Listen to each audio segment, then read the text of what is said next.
Welcome to our channel, $1 Million Made Easy. This is a channel that's made for you. I love to watch other financial channel videos, and I recently saw this one. They were answering a question. Somebody was age 50, and they thought they were way behind the eight ball for savings. They said they had just 90,000 saved up, but they could really kick up their savings to 19,600. And so this individual is answering this, gave a hypothetical case running an 8% annual return. They showed where this individual is 50 would be after 10 years, after 12 years, and after 13 years, getting this 8% return. Now, the problem with this is you don't get a straight 8% return. You have what's called sequence of returns risk. And what we do on this channel is use the returns for the S&P 500. We never know when these bad down years are going to happen. They happen during this first, in this case, 10 or 12 years. That would totally change these numbers. And let me show you what I'm talking about here. The worst case scenario for a 12-year period, starting with this 90,000, investing this much a month or the same amount a year. If you had numbers like 1997 for the next 12 years, which let me show you what 12 years we're talking about here. If you started in 1997, you'd catch some good years. But then look at this. You had 3 down years, and look where you'd end up. That 12th year, you'd be down 37%. The bottom line is, here's what you could potentially have.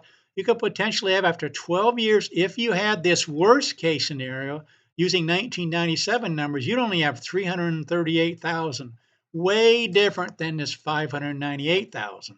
But what I want to do is go ahead and run the numbers and see how it would have worked out for the last 100 years. The second worst 12-year period, with 1930 numbers, you'd still only have 342,000. What I want to do is what percentage of the time would you at least have this kind of numbers, not using this 8% return, because nobody gets a straight 8% return, especially over a longer period of time. So I did that, and I found out that if you did it 76 out of the last 100 years using returns, you would reach this goal of, in this case, 600,000. But 24% of the time, because of sequence of returns risk, you would not have that amount. You could have as low as these kind of amounts after, in considering worst case scenarios, after 12 years. Now, if we look at the 10-year numbers, that's even more problematic. Here they got 478,000. Watch what happens if we look at this. We're going to look at the 10-year row now. If you look at a 10-year row using 1999 numbers, I always include the depression type years, and people say don't look at those. So we can look at something as recently for a 10-year period. The worst case scenario would actually be 1999 numbers, and you can see it right here. 1999 numbers.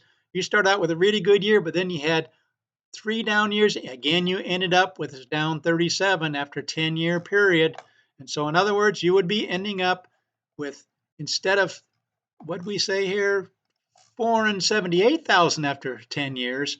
If we had returns like 1999, you would only have 243,000. In fact, you wouldn't even have what you put in over those time periods. That's why I want people to understand these shorter periods of time. This is the money put in, and if it's highlighted in yellow, you actually don't even have what you amount equal to what you put in. So not only was there not a gain, there was actually a loss over a 10 and 11-year period using 1999 numbers or 1998 numbers. That's the worst case scenario. The second worst case scenario is 1965 and 1964 numbers. Still, you wouldn't have close to that 478,000. You have about half of that in the second worst case scenario. Why? Because 1965 and 1964, you would have ended up hitting these two numbers right here. So unless you know what the future is going to hold, which of course nobody does, in case you know somehow what the sequence of returns risk is going to be, you could have a problem. Again, how many times using the 10-year? Let's go ahead and look at the 10-year. Right now, 10-year 455. We need to see a number that's at least 478. So I'm going to change this to like 70, 73. Yeah, looks like 74 maybe. So we want to have a number that's at least 400. Actually, I'm going in the wrong direction. How about 71? This is how many times you'd actually reach this number. 71% of the time, using the numbers for the last 100 years, you would make it to the 470. In this case, they would looking at 478, 472. But folks, 29% of the time you would not have this 478 that this person's counting on if they use these kind of numbers. Oh, I'm going to have 478,000 in 10 years. No, you could have as little in 10-year period, you could have as little as 243,000. Half of that 478,000. That's the worst case scenario. Second worst case scenario in 1965, and there's 29 times in the last 100 years you would not reach that 478,000. 71% of the time you would reach it to 400 or 472,000 in this case, the median actually being 569,000, the best case scenario being a million.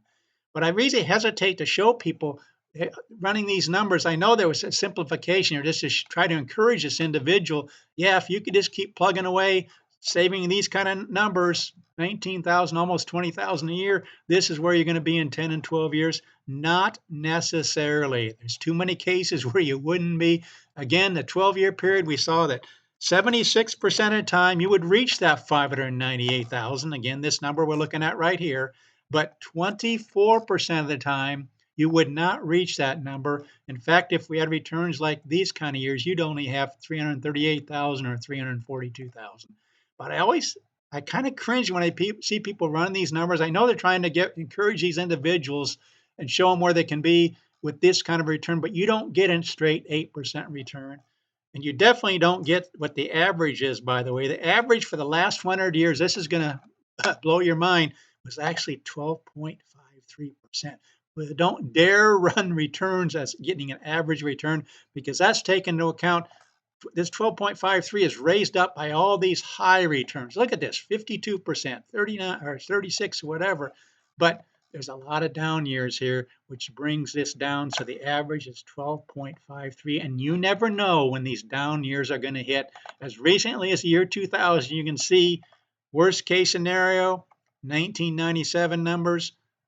12 years from now, you'd have 338,000 when this shows you're having 598,000. Again, I just wanted to show this video. That's what we do on this channel. We run all kinds of different numbers. We use what's happened for the last 100 years and simply project ahead what similar returns might do for you in the future. We look at what sequence of returns risk, how it can affect both in your accumulation stage and also especially in your withdrawal stage. If these down years hit anytime initially or near the end of the withdrawal period that you're looking at, it could really be a lot less than you're planning on. Please subscribe to this channel, $1 Million Made Easy. We make all kinds of videos pointing out all these different issues that you really need to be aware of. Please like the video and thanks so much for watching.